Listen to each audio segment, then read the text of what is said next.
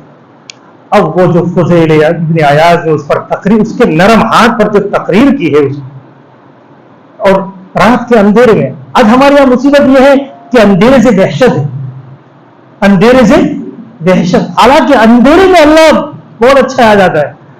کر کے دیکھیے اندھیرے میں، بس والا، بس ڈرائیور ہوتا ہے تو اپنی لائٹ بند کر دیتا ہے، لائٹ آگے والی لائٹ چالو ہوتی ہے تو فٹافٹ بند کرتا ہے. کیوں؟ دماغ کی یکسوئی کے لیے اندھیرا چاہیے.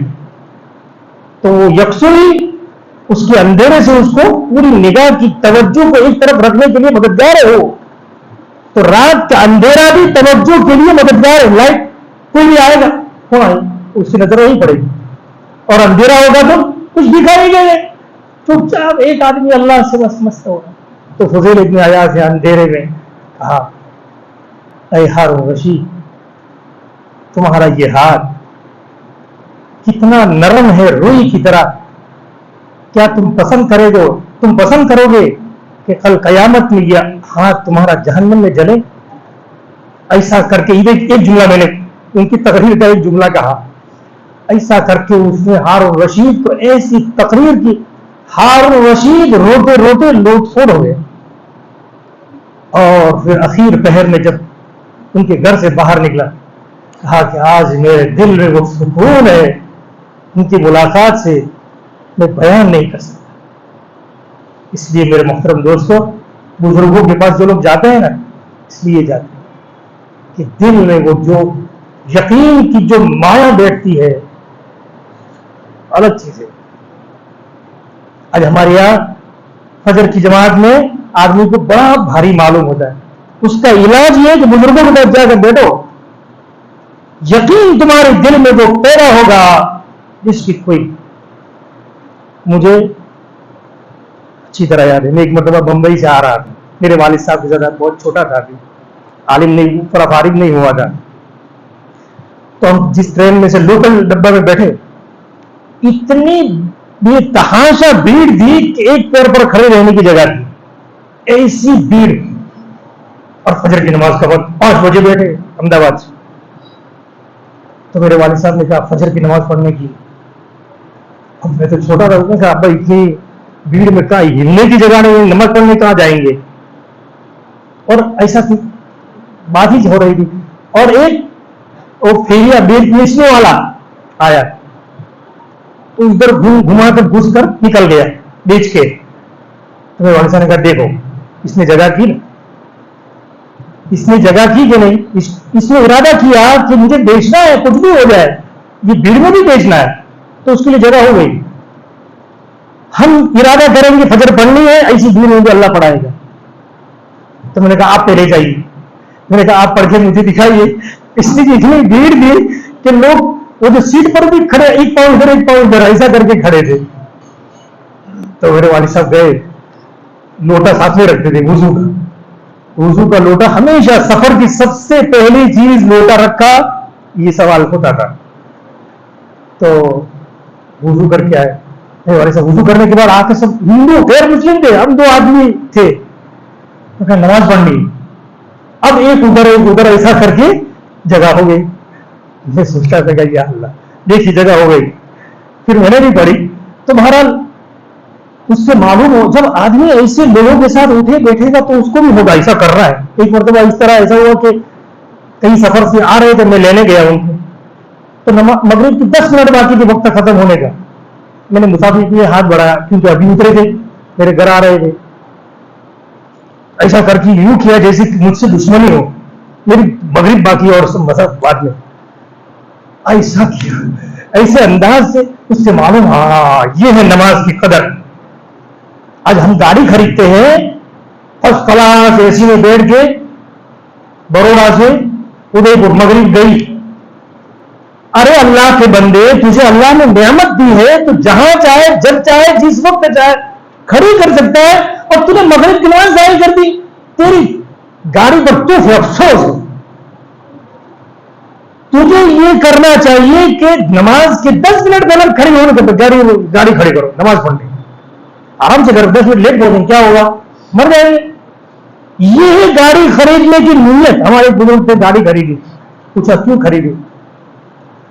اس لیے صرف میں نے گاڑی خریدی ہے کہ میری بیوی کو جب میں بس میں سفر کرواتا ہوں تو لوگوں کی کیا کہتے ہیں، ان کے ہاتھ پیر لگتے ہیں، تو بیوی کو اچھا پردہ میں کرا سکوں، اس لیے میں نے گاڑی خریدی، عزت کے ساتھ جاؤں، عزت کے ساتھ آؤں، یہ ہے نیت گاڑی خریدنے کی۔ ہمارے چچا تھے، نماز کی اتنے رکن، جماعت کی اتنے پابند، بغیر جماعت کی نماز کو پڑھنے کو بہت بڑا گناہ سمجھتے تھے۔ گھر میں کسی نے جماعت کے ساتھ نماز نہیں کرتی، ایسا اس کے ساتھ کرتے تھے جیسے اس کو کوئی ڈاکہ ڈال کے آیا ہو، ایسا کرتے، جماعت چھوڑ دی تم نے ان کو، وہ بھی گاڑی، تو وہ گاڑی رکھتے تھے صرف اس لیے کہ جماعت کے بغیر نماز میں نہیں پڑھوں گا۔ کہیں بھی جاتے تھے، کتنے بجے کہاں پہنچیں گے، وہاں کون سا گاؤں آئے گا، اور میں نے بزرگوں کو دیکھا ہے، وہاں فاروق صاحب میرٹھی بہت بڑے آدمی تھے, مکہ مکرمہ میں جو حادثہ ہوا تھا مینا میں ان کا انتقال ہوا تھا, بہت بڑھیا. وہاں مفتی محمد صاحب گنگوئی رحمۃ اللہ علیہ کے خلیفہ تھے. جمعہ کے دن کہیں نہیں جاتے, کہیں نہیں. آج درود شریف پڑھنے کا دن ہے, میں کہیں سفر نہیں کروں, کہیں بھی. کس کو دعوت بلاتے تھے لوگ ان کو, تو شرط ہوتی تھی ان کے یہاں, جمعہ کو مجھے کہیں نہیں لے جانے, یہ شرط. ہمارے دلوں میں اس کے احساس نہیں. کیوں نہیں ہے؟ اس کی وجہ اللہ نے بیان کی ہے, وبالآخرۃ ھم یوقنون, وہ آخرت پر یقین نہیں رکھتے, اس لیے سب مصیبت ہے. وہ یقین آ جائے, اس یقین کو پیدا کرنے کے لیے آدمی کو محنت کرنے کی ضرورت ہے, تو انشاءاللہ اللہ تعالیٰ اس کے دل کے لیے آسان کر دے گا. وبالآخرۃ, تو اس میں یقین بہت بڑی چیز ہے. اللہ تعالیٰ نے قرآن کریم میں یقین کو بیان کیا. آج میں نے پڑھا عین الیقین گڑبڑ ہو گیا, عین الیقین حق الیقین, تو ابھی الآخرۃ ھم یوقنون پر لکھا ہے کہ یقین آدمی کا 3 طرح کا ہوتا ہے, ایک عین الیقین, ایک عین الیقین, اور ایک حق الیقین. 3 طرح کا ہوتا ہے. ایک طرح کا آدمی یقین کے مثال کے طور پر کہ آگ جلاتی ہے, ہر آدمی کو پتا ہے کہ آگ جلاتی ہے, اس کا نام ہے علم الیقین. صرف اس کو یقین کہیے کہ یقین, کہ آدمی کو اس کا یقین ہے. اور دوسرا ہوتا ہے عین الیقین, کسی آگ جلی ہوئی ہے, جل رہی ہے, اور اس میں کسی آدمی کو یا کسی پرندے کو یا کسی لکڑی کو آپ ڈال دو اور وہ آگ اس کو جلاتی ہے, اور آپ دیکھ رہے کہ آگ اس کو جلا رہی, اس کو کہتے ہیں عین الیقین. اور تو قرآن میں لائے گا لترون الجحیم ثم لترونها عین الیقین, کہ وہ جہنم کو دیکھیں گے, یہ لوگ جہنم کو دیکھیں گے, اور کیسا دیکھیں گے؟ لترونها عین الیقین, عین الیقین کے حساب سے دیکھیں گے. یعنی جہنمی لوگ اس میں جل رہے ہوں گے, تڑپ رہے ہوں گے, وہ جلتے ہوئے دیکھیں گے. اور قرآن میں جگہ ہے وَإِنَّهُ لَحَقُّ الْيَقِينِ, سورہ حاقہ میں ہے. اب حق الیقین کس کو کہتے ہیں؟ جو آدمی شک میں ہے اسی کو اٹھا کے آگ میں ڈال دو, وہ خود جل رہا ہے, تو کیا ہوگا؟ وہ کہے گا کہ میں آگ نہیں جلاتی ہے, وہ کہے گا, وہ خود جل رہا ہے. خود آدمی کے اوپر مصیبت اب جو آئے اس کو کہتے ہیں حق الیقین, یقین ہو گیا. تو اس کو کہتے ہیں, یہ ایسا یقین دل میں ہونا یہ بہت ضروری ہے. ایسے لوگوں کے لیے اللہ کہہ رہے اولئک علی ھدی من ربہم. جب تک یہ یقین نہیں ہے اپنے آپ کو ہدایت پر مت سمجھو کہ میں تو بہت بڑا مسلم ہوں. آج مصیبت یہ ہے, ہر آدمی اپنے آپ کو اچھا سمجھتا ہے. یہ سب سے بڑی مصیبت ہے کہ میں اپنے آپ کو سمجھتا ہوں کہ میں تو بہت بڑا نیک آدمی ہوں. یہ نہیں, آدمی نیک ہونا حرام ہے, اپنے آپ کو نیک سمجھنا حرام ہے, یاد رکھو. ہاں, اسی کو کیا کہتے ہیں عجب, دوسری زبان میں, جس کو سب کو سمجھنا ہے اس لیے 2 طرح سے سمجھا رہا ہوں کہ عجب یعنی اپنے آپ کو اچھا سمجھنا. اب کیا میں بتلاؤں, بات لمبی ہوتی جا رہی ہے. آپ صلی اللہ علیہ وسلم دیکھیے کتنے بڑے نبی ہے, اور کیسا آپ کا عمل, کیسا کام, کیسا کوئی کر نہیں سکتا دنیا میں, چاہے وہ نبی کیوں نہ ہو, لیکن آپ صلی اللہ علیہ وسلم جیسا کوئی کام نہیں کر سکتا.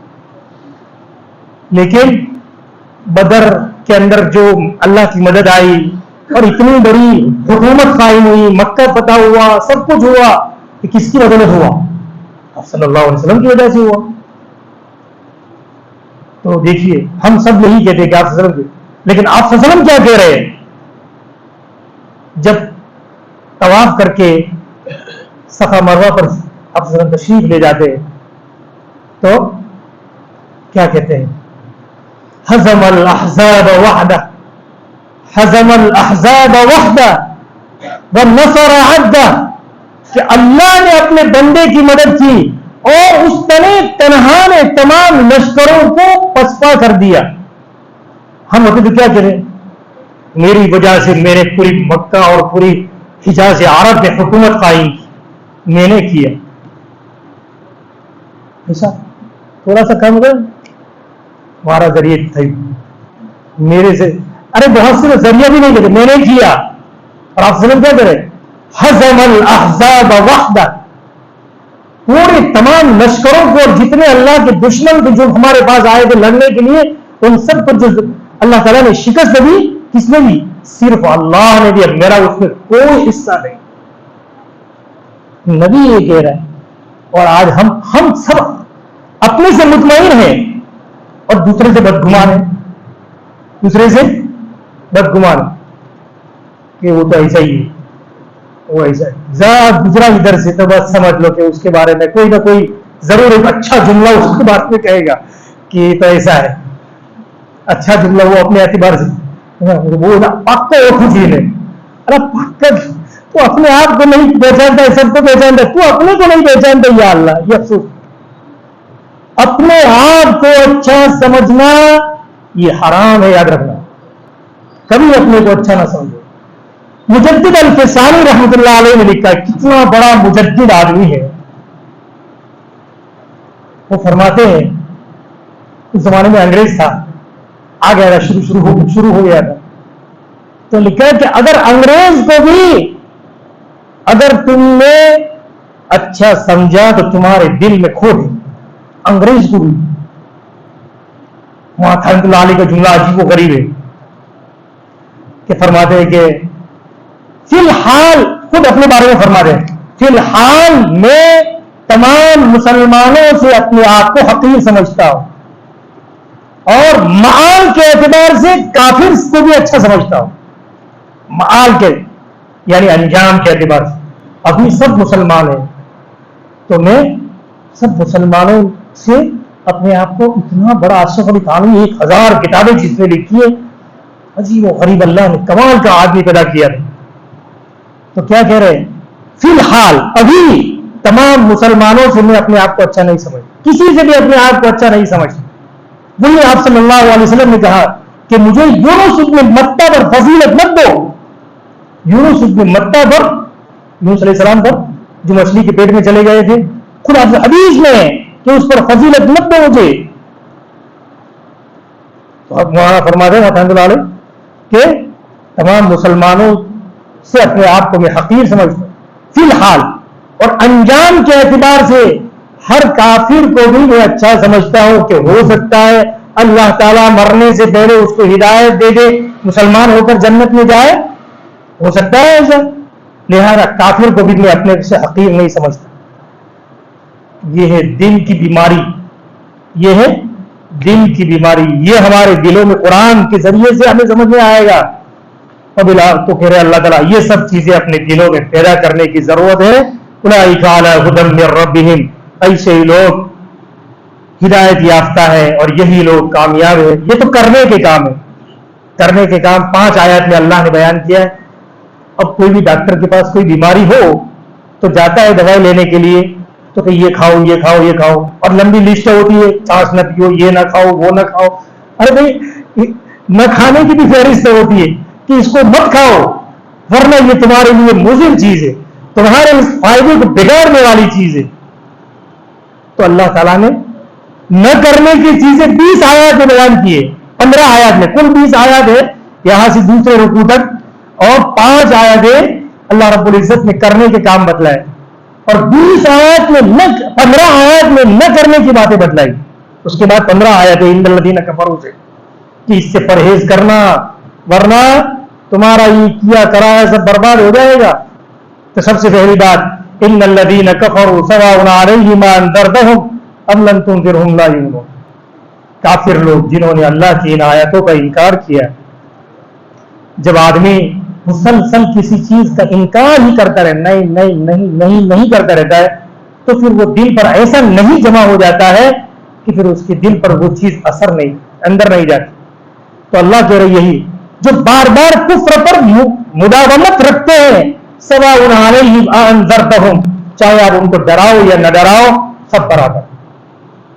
تو سواء علیہم اللہ فرما دے ان پر برابر ہے.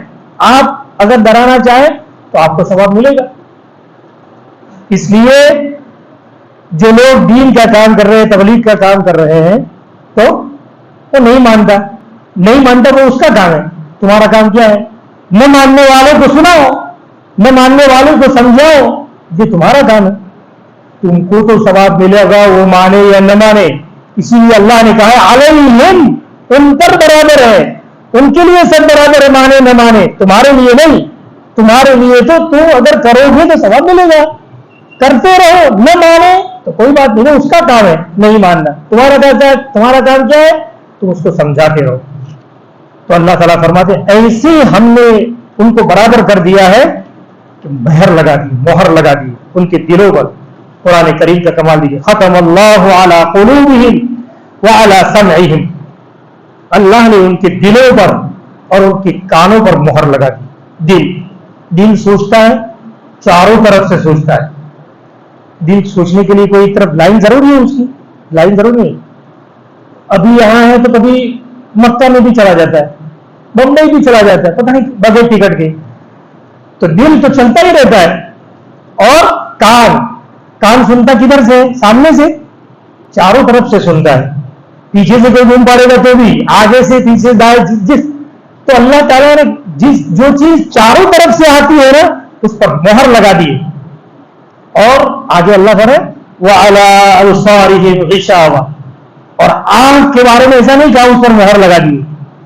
ہماری طرح قرآن شریف نہیں ہے کہ جو من میں آیا بول دیا، جو من میں آیا نہیں، اس کے اندر بڑی اللہ نے حکمتیں پوچھ رہی ہے کہ کیا کہہ رہے آنکھ کے بارے میں، وَعَلَىٰ أَبْصَارِهِمْ غِشَاوَةٌ، اور اس کے آنکھ کے سامنے پردہ ہے، اس لیے کہ آنکھ ایک طرف دیکھتی، چاروں طرف نہیں دیکھتی۔ تو آنکھ کے بارے میں کہا پردہ ڈال دیا ہے، اور کان کے بارے میں اس لیے کہ چاروں طرف سے سنتا ہے تو اس پر مہر رکھ دی۔ دل بھی ہر طرف چلتا رہتا ہے، بھاگتا رہتا ہے، تو اس کے بارے میں بھی کہا کہ اس پر بھی مہر لگا دی ہے۔ اور ان کو سوائے عذاب کیا اللہ کی طرف سے۔ بہت سے لوگ کہتے ہیں کہ نوح علیہ السلام کی قوم نے بد دعا کر دی، نوح علیہ السلام نے اپنی قوم کے لیے بد دعا کر دی، اور یوں کہ ارے نوح علیہ السلام کی ایسی بات کیوں بیان کرتے کہ نوح علیہ السلام کی عظمت کم ہو جائے؟ اللہ نے کہا ہے ان کو تب جا کر وَأُوحِيَ إِلَىٰ نُوحٍ أَنَّهُ لَن يُؤْمِنَ مِن قَوْمِكَ إِلَّا مَن قَدْ آمَنَ، اے نوح جتنے مسلمان ہوئے اب ایک بھی مسلمان نہیں ہوگا، آگے تم کچھ بھی کر لو۔ تب جا کر نوح علیہ السلام کی طرف سے نوح علیہ السلام پر اللہ کی طرف سے وحی آئی کہ اب تمہاری دعوت ان کو کوئی فائدہ نہیں۔ تب جا کر نوح علیہ السلام نے بتایا کہ اللہ اب تو فائدہ ہی نہیں ہے تو خواہ ان کو رکھ کر پھر نہیں ان کی نسل کی پیدا ہوگی وہ بھی ایسی ہی ہوگی، لہٰذا دنیا میں سوائے برائی کے کچھ نہیں ہوگا، لہٰذا ان کو صفحہ ہستی سے مٹاؤ۔ تب جا کر دعا کی، نبی ایسے ہی دعا نہیں کر دیتا ہے، اللہ کی طرف سے وحی آتی ہے کہ یہ اس کے ساتھ آگے کیا معاملہ ہوگا، تو پھر جا کر تو اللہ تعالیٰ نے یہ کہا کہ مہر لگا۔ اب دیکھیے حقیقتاً اللہ تعالیٰ نے ہمارے اوپر احسان، ہمیشہ احسان ماننا چاہیے، اللہ شکر ادا کرنا چاہیے، 2 رکعت پڑھنی چاہیے، اللہ ایمان دیا عمل صالح، اس پر 2 رکعت شکر پڑھنا چاہیے۔ بہت سب اگر صرف دیکھنے سمجھنے اور چیزوں کو دیکھ کر اگر کوئی صرف مسلمان ہو جاتا اللہ کی توفیق کے بغیر، تو دنیا میں سب سے پہلا مسلمان ہونے والا کون ہوتا پتا ہے؟ ڈاکٹر۔ سب سے پہلا مسلمان ہونے والا ڈاکٹر، وہ اللہ کی چیزوں کو دیکھتا ہے، دلوں پورے جسم میں کیسی چیزیں ہیں، کیسی چیز ذرا تھوڑا سا ادھر سے ادھر ہو گیا بس اسی کا نام بیماری ہے۔ تو ڈاکٹر اللہ نے کیا کیا اپنے قرآن کریم میں اللہ نے فرمایا فی انفسکم، تم کو ایمان لا رہے ہیں اپنی جسم میں دیکھو مسلمان بن جاؤ گے۔ لیکن اللہ تعالیٰ ڈاکٹر کتنے بڑے بڑے ڈاکٹر دنیا میں گزرے لیکن نہیں، مہر لگا دی، مہر، یہ مسلمان نہیں ہو سکتا۔ اور ایک بیچارہ سیدھا سادہ ان پڑھ گوار، کچھ آتا باتا نہیں ہے لیکن وہ مسلمان ہے۔ ایک عیسائی ایک جگہ سب کو مسلمانوں کو جمع کرتے کہہ رہا ہے کہ عیسیٰ علیہ السلام اللہ کے بیٹے ہیں، عیسیٰ علیہ السلام اللہ کے بیٹے ہیں۔ اب وہ دلیل سے لوگ سمجھا رہے تھے، وہ سمجھ کہ نہیں اللہ کے بیٹے سے مان نہیں رہا تھا۔ ایک دیہات میں سے ایک کاکا جو تھے بیچارے کھیتر میں سے پاوڑے لے کر آ رہے تھے، بھی رہی ادھر کہ مان نہیں رہا ہے کہ اللہ کا کوئی بیٹا نہیں ہے، کہہ رہا عیسیٰ علیہ السلام اللہ کے بیٹے تھے، وہ ادھر کیا کہ اللہ کے بیٹے۔ دیکھیے ایک جاہل آدمی ہے لیکن وہ اس کو ایسا سمجھتا ہے کہ وہ پوٹلا بستر لے کر بھاگ جاتا ہے۔ کیا کہہ رہا ہے